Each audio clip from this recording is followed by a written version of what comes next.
100欧元就吃到了超高审美的米其林法餐，又把我吓到了。查了下才发现，鹿特丹居然是世界第1大港口，怪不得海鲜供应量好。哇，这船是真的大，应该是这个了吧？米其林一星，看一看这点味道，还是能坐几十个人的。其实比较像小酒馆，不像米其林一星，估计味道顶吧。OK， 这些模式好，先尝一尝，再决定怎么点餐。啥都不在，尝尝这面包，这还会反光的。番茄味的上面这个酱，尝看这酱是啥酱？这奶油不错，还带点鱼味。挺好吃的，挺香挺软的，自己做的，直接就把味蕾打开了那个。尝黄油，直接点100的吧，这没差多少钱，后面是单点的。First, a little appetizer. We have salmon laying down in kefir. That's a kind of yogurt. Oil made of dill, fried mustard seeds, and ice cream with mustard. OK， Enjoy. 什么酸的？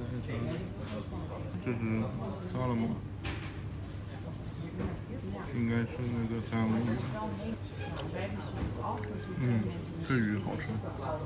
刚开始入口的时候挺普通的，吃到后面越来越香。虽然不是很脆，但这个刺身不错。腥味肯定是不可能有的。酱汁偏酸甜味嘛，可以，这味道还行。这道菜没踩雷。拿来点面包看一下，尝尝看面包。我喜欢吃荷兰这边的不酸，巴黎的都特别酸。橄榄油不错啊，新疆配面包吃。面包挺优秀的，很脆不硬，很香。这3个配菜都是挺高档的，吃着味道挺纯正的。这家店有点品味的。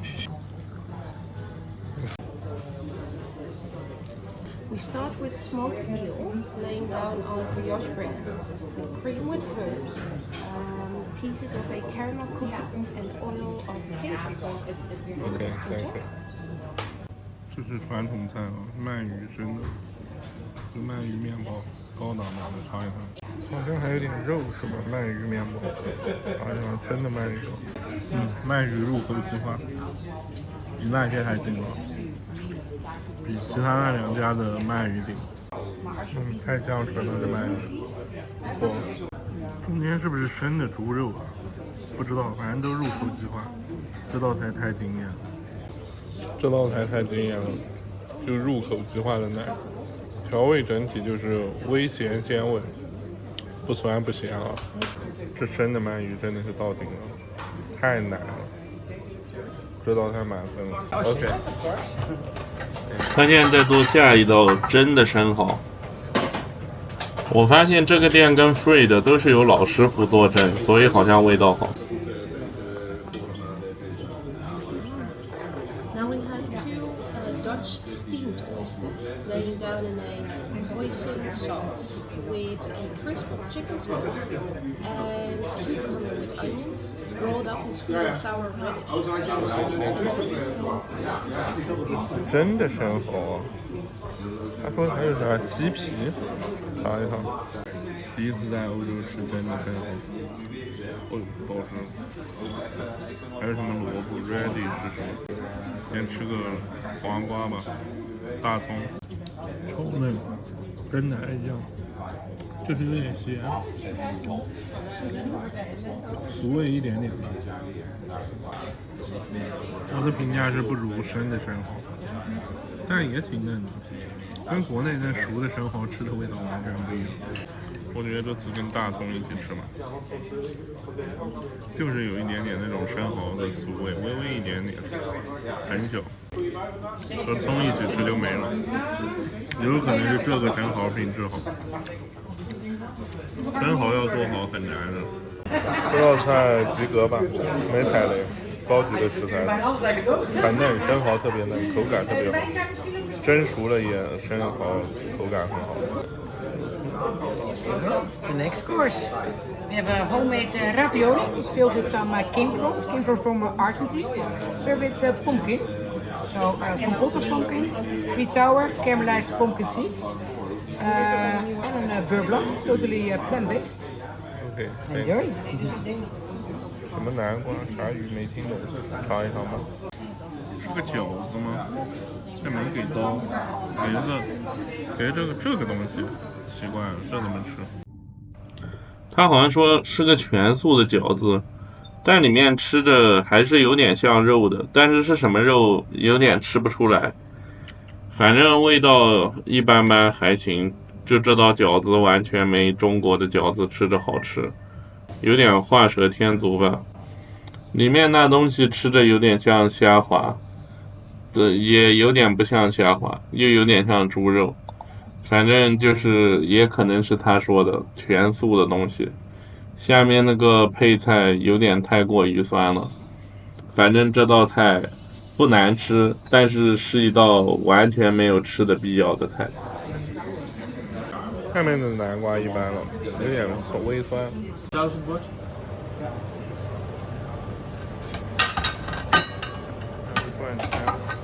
De puree?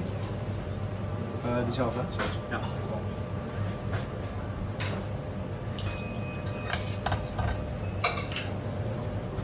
Andres, pak alsjeblieft. Mag?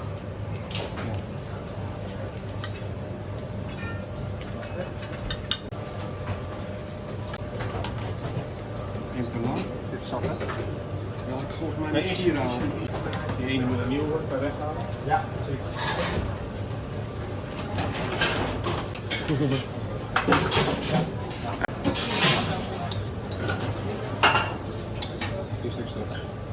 这个鱼肉太大了。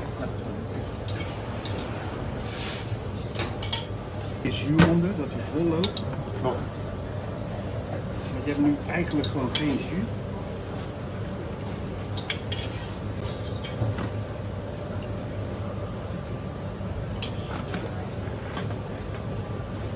我的特别小，应该说我旁边那2桌也小，可能是100欧的比较小，说不定你单点的话就比较大了。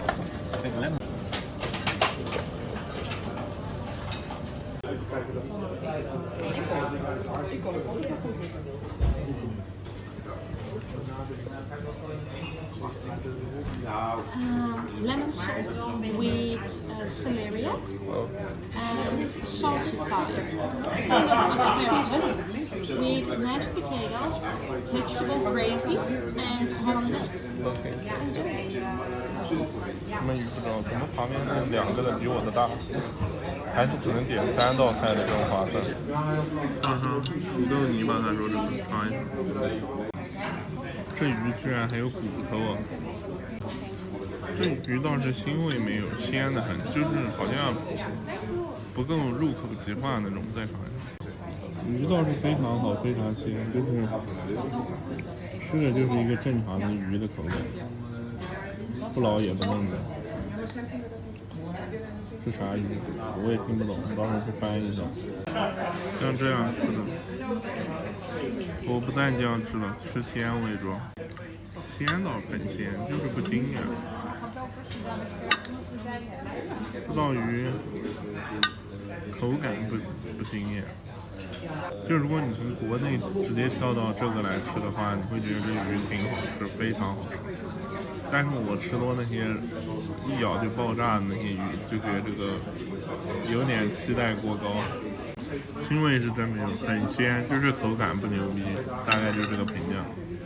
有点像河里的鱼，但没有土腥味啊，一点都没有，是鲜味，纯鲜味。这个东西是啥？调味有点太重了，太酸了还是啥？反正就重了点。这家店是所有菜都好吃，都在线，但是这几个只能到4颗星，那个鳗鱼可以到满分，差的有点大了。本来是想给它很高的评价，给不了吧，但也是一家好店。现在吃下这个土豆泥吧，土豆泥是很好吃的，真的。旁边是树莓酱，不是太喜欢，口味有点重吧，还是什么酱回事？ So, then we have some cheeses for you. The first one is a cheese from France, Langre Fermier. The next one is Italy, Lombardije. It's called Italico. The next one here from Holland, one of our oldest cows we have, the Lakenvelder. And the last one, the blue cheese, is also Italy, only it's Piemonte, Blue Montenegro. We serve it with some bread, apple syrup, and a jam made of some figs. 尝尝法国的奶酪，一口吃了吧，哇，太臭了，臭豆腐吃的快一点，你们是肯定完全吃不完。这是啥？意大利的尝尝，肥肥的，有点咸，这两个中国人应该吃不惯，推送的中国人吃得惯。这是啥？荷兰的芝士，巨咸，也不好吃。这也是意大利的，感觉又是臭的，是不是？哇，有放射性物质，更吃不惯。 So, dessert for you. We have eclair with the ruby chocolate, some pear, dressing made of some red fruit, and we have the homemade ice cream. It's made of cinnamon. Enjoy. 尝他自己做的冰淇淋的，看着跟安特卫普的味道不错的，奶奶的也不腻，但是安特卫普的好像更好一点，微微甜了一点点。它后劲这个鸡蛋的香太香了，还可以吧，只是吃不动。这家性价比可以的话，你们可以来，这家审美不错。 他们家可以的，基本全程无死角吧。鳗鱼那道菜太突出了，主要是今天这个菜单没有突出他们家的拿货能力。我觉得如果下次来可能可以，这家店还是值得二刷的。这些店的核心都是要老板的审美好，老板太粗糙没味觉就不会好吃。